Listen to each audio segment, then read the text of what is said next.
Thank you, Madam Chairman, and I thank the Chairman for his hard work on the bill. None of this is easy. This amendment addresses a potential solution for our nation's veterans and service members suffering with PTSD and PTSI. Estimates from the VA paint a harsh picture. 7% of veterans will have PTSD, with about 29% of Iraq and Afghanistan veterans having PTSD at some point in their lives. Unfortunately, far too few of these brave men and women find relief from currently available treatment in the VA, and failure there and here can mean suicide. The average number of veteran suicides per day was 17.5 in 2021. I just shudder to think every single day, 17 to 20 of our fellow brothers and sisters in arms take their lives. These numbers, quite honestly, are unacceptable. They're unacceptable to this side of the aisle. I think they're unacceptable to the other side of the aisle, and unacceptable to America.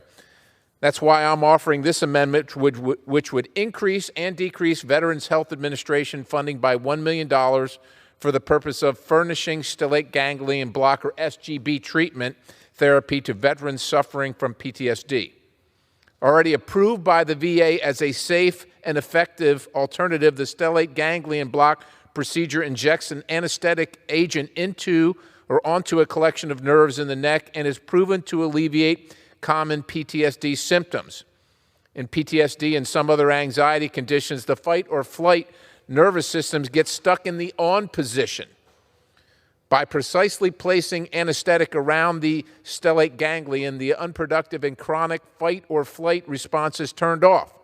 This allows neurotransmitters in the brain to reset back to a non-anxiety state and results in long-term relief of the anxiety itself and the PTSD symptoms. This procedure has already improved many lives while showing up to 85% efficacy at a fraction of the cost of other treatments that are far less effective. 85%, Madam Chair, 85%.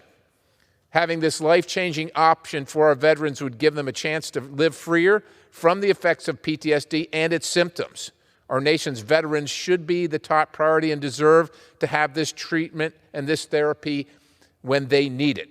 Treatment is not dangerous at all. As a matter of fact, it's offered at least 11 of the VA facilities. No, but only that many, not all of the VA facilities. It's been around since the 20s, so it's not dangerous at all. As a matter of fact, there are no known side effects.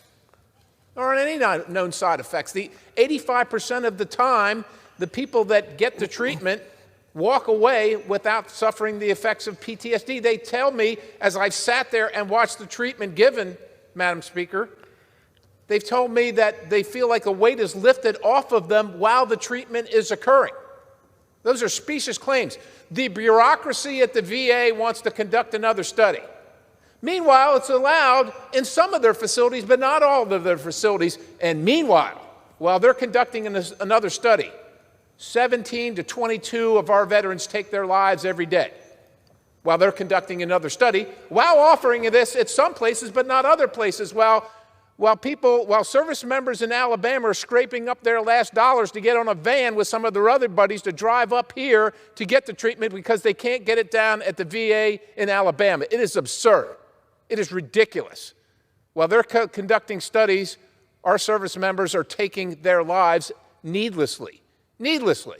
So what I'm asking is, instead of the current protocol, which says that members of the military services who have earned this treatment, who have earned the care, don't have to fail every single other thing that the VA gives them before they can get this. And in the meantime, take their lives, because that's what happens, Madam Chair. The VA requires, and except in those other facilities, that the veteran do all these other things, take all these other treatments that don't work, and has to fail every single one of them before they can say, oh, please, VA, can you give me something that works?